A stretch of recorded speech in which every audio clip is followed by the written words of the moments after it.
नमस्ते सभी को, स्वागत किया है मेरे यूट्यूब चैनल से। और डिस्कस करेंगे आप लोगों से आज जो Asia stock fall amid Trump Greenland spot Japan little seals by snap election.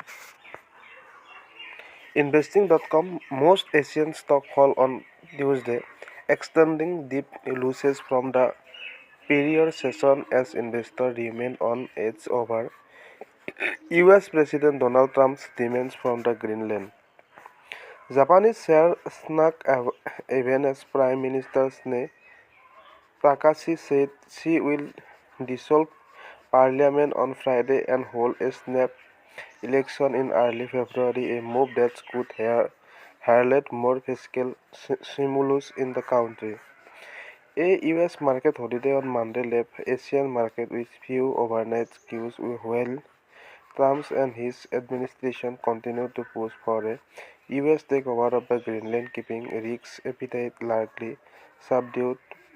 Regional market took fleeting support from Chinese gross domestic product figure, while the country's central bank also left a key interest rate unchanged on Tuesday.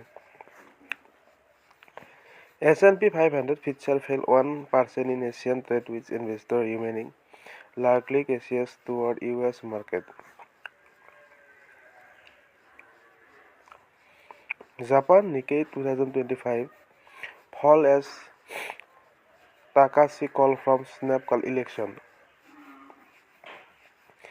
The Nikkei 225 and Topics Index lost about 1% apiece on Tuesday.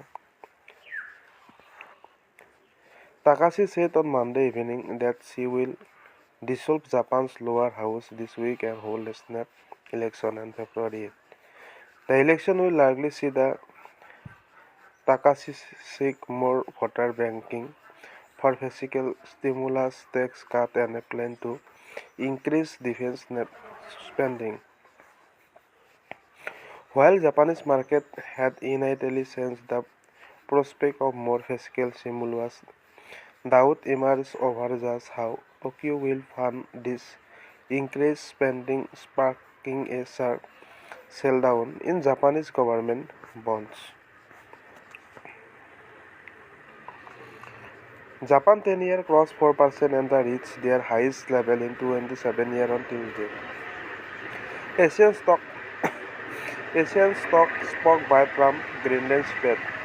Broader Asian market on retreat as risk appetite remained strained after Trump said he will tariff European nations until they hand over Greenland. Trump in a Monday interview also did rule out the potential use of military force, leaving market on the edge, especially after a US incursion in Venezuela earlier this year. European leaders boldly rejected Trump's demand, while some nations also warned of regional economics matured against the United States. In Asia, Chinese Shanghai, Shenzhen, CSI 300 and Shanghai Composite Index fell about 0.5% apiece, while the Hong Kong Hang Seng seized 0.3%.